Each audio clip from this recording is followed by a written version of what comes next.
જો કે ભાજપના આ સંકલ્પ પત્રને લઈને ભાજપ અને કોંગ્રેસ હવે આવી ગયા છે આમને સામને। સંકલ્પ પત્ર પર પ્રદેશ ભાજપ પ્રમુખ જીતુ વાઘાણીએ કહ્યું કે રાષ્ટ્રવાદ એ અમારી પ્રેરણા છે અને છેવાડાનો નાગરિક મુખ્ય પ્રવાહમાં ભળે એ અમારા દર્શન છે, સાથે સુશાસન અમારો મંત્ર છે।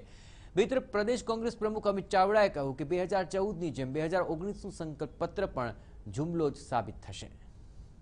ભારતીય જનતા પાર્ટીનો જન્મ જેનામાંથી થયો છે એ વાત લઈને રાષ્ટ્રવાદ એ અમારી પ્રેરણા છે, અંત્યોદય છેવાડાનો માણસ એ મુખ્ય પ્રવાહમાં ભળે એ અમારું દર્શન છે,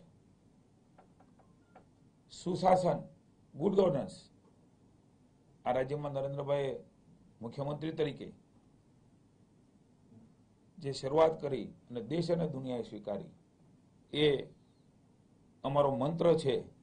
9/2019નો સંકલ્પ પત્ર ભારતીય જનતા પાર્ટીએ રજૂ કરતા પહેલા 2014માં દેશ સમક્ષ જે વાયદા અને વચન આપ્યા હતા એમાંથી મોટે ભાગના વાયદા વચન જુમલા સાબિત થયા છે, એટલે એ બદલ દેશની જનતાની માફી માંગવી જોઈએ અને સંકલ્પ પત્રને બદલે માફી પત્રની જાહેરાત કરવી જોઈએ।